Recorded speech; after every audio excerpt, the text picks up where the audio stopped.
और ताइवान की राष्ट्रपति के अमेरिका दौरे के बाद चीन बौखला गया है और वो अब सीधे ताइवान और अमेरिका को ललकारने लगा है। चीन ने ताइवान के पास सैन्य अभ्यास भी शुरू कर दिया है। वहीं ताइवान स्ट्रेट में चीन ने ऐसी हरकत की जिससे लगा कि मानो वो ताइवान पर हमला करने ही वाला है।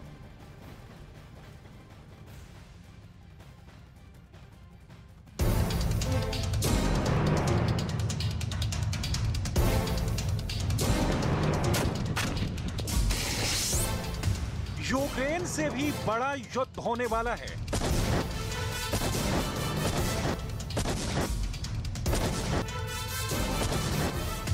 वो महायुद्ध दुनिया के दो सुपर पावर के बीच होने वाला है। इनके लिए चीन की सेना सजने लगी है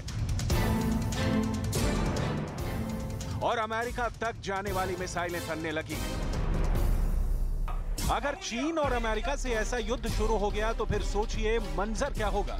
इस युद्ध के आगे यूक्रेन युद्ध में हुए विनाश की तस्वीरें कहीं नहीं ठहरेंगी, क्योंकि उस युद्ध में एक तरफ होगी चीन की हाइपरसोनिक मिसाइलें तो दूसरी तरफ होंगे अमेरिका के महाविनाशक हथियार। ऐसा हम इसलिए बोल रहे हैं क्योंकि चीन ने एक बार फिर ताइवान स्ट्रेट में घुसने की हरकत की, जिससे लगा कि मानो वो ताइवान पर हमला करने ही वाला है। चीन के लड़ाकू विमानों और युद्धपोतों ने उसकी सीमा का उल्लंघन किया। चीन के सबसे खतरनाक लड़ाकू विमानों ने ताइवान की सीमा के पास उड़ान भरी और उसके घातक मिसाइलों से लैस जंगी जहाजों ने ताइवान की घेरेबंदी कर दी। ताइवान की नौसेना के मुताबिक चीन के 42 फाइटर प्लेन और 3 युद्धपोत ताइवान की सीमा के बेहद करीब आ गए थे। इनमें चीन के सबसे आधुनिक J-10 लड़ाकू विमान भी शामिल थे। ताइवान ने दावा किया कि चीन के जंगी जहाजों ने ताइवान स्ट्रेट में बनी मीडियन लाइन को पार किया और उसकी सीमा की तरफ बढ़े। मीडियन लाइन अमेरिका की ओर से बनाई गई वो लाइन है जो ताइवान स्ट्रेट में चीन और ताइवान को अलग करती है। मतलब चीन ने ताइवान की सीमा के करीब इतना बड़ा सैन्य अभ्यास शुरू कर दिया जिसकी धमक अमेरिका तक सुनाई दी। ताइवान की राष्ट्रपति के अमेरिका दौरे से बौखलाए चीन ने ये शक्ति प्रदर्शन शुरू किया है। चीन साफ तौर पर संदेश देने वाला है कि वो युद्ध के लिए तैयार है। ऐसा हम इसलिए बोल रहे हैं क्योंकि 20 लाख सैनिकों वाली पीपल्स लिबरेशन आर्मी दुनिया की सबसे बड़ी सेना है और वो अपनी सेना, नौसेना और वायुसेना के आधुनिकीकरण पर पैसा पानी की तरह बहा रहा है और अपनी सेना को सर्वशक्तिमान करने में जुटा है। वहीं चीन की ताकत की बात करें तो चीन की मिलिट्री के पास 3285 एयरक्राफ्ट हैं। चीन के पास 1200 लड़ाकू विमान हैं। चीन के पास 912 हेलीकॉप्टर हैं, जिसमें से 91 अटैक हेलीकॉप्टर हैं, 5250 टैंक, 35,000 बख्तरबंद वाहन, 4120 आर्टिलरी है। चीन हमेशा से ताइवान को अपने देश का हिस्सा मानता है। वो कई बार कह चुका है कि ताइवान आज नहीं तो कल चीन में शामिल होगा, चाहे इसके लिए जंग क्यों न करनी पड़े।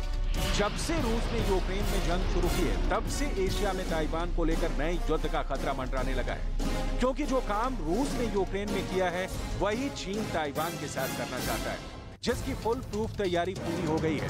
पर इन सब के बीच में अमेरिका खड़ा है, जिसका मुकाबला चीन से होने वाला है।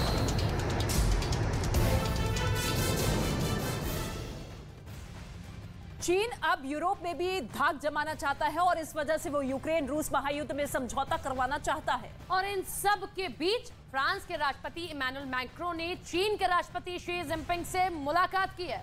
बताया जा रहा है कि इस मुलाकात का मुख्य मुद्दा यूक्रेन जंग था। पश्चिमी मीडिया के मुताबिक इमैनुअल मैक्रों शी जिनपिंग को मनाने पहुंचे हैं ताकि वो जंग रोकने के लिए पुतिन पर दबाव बना सके। हालांकि पिछले महीने ही शी जिनपिंग ने मॉस्को का दौरा किया था और उन्होंने पुतिन के सामने जंग खत्म करने के लिए पीस प्लान भी रखा था।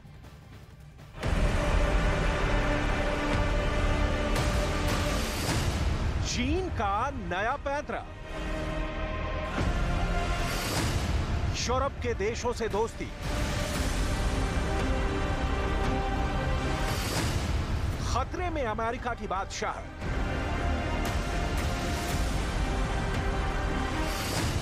पुतिन को मनाएंगे शी जिनपिंग।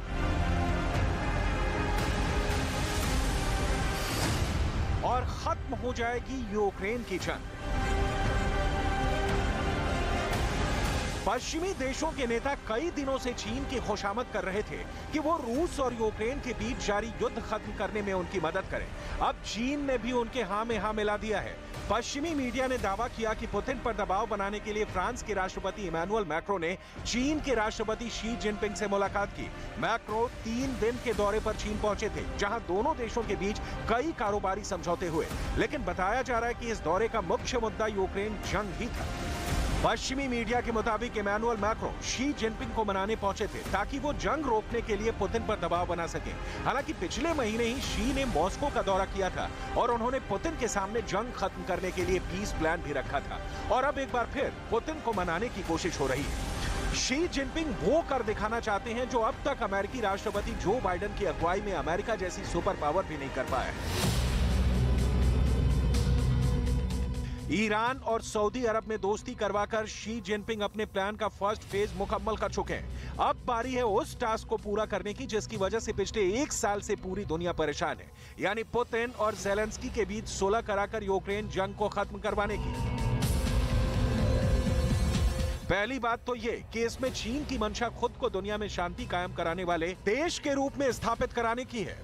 चीन के इस चतुराई के संकेत वो खुद दे रहा है, जिसमें वो ग्लोबल साउथ यानी दक्षिण पूर्व एशिया, अफ्रीका और दक्षिण अमेरिका को शामिल करने की बात करता है। इस तरह चीन का पूरा प्रचार अमेरिका के नेतृत्व में मौजूदा विश्व व्यवस्था के सामने आई नई वैकल्पिक व्यवस्था बनाने की है। इसमें वो बाकी की दुनिया को लुभा रहा है। ये देश देखना चाहते हैं कि पश्चिमी देश यूक्रेन संकट को किस तरह संभालते हैं।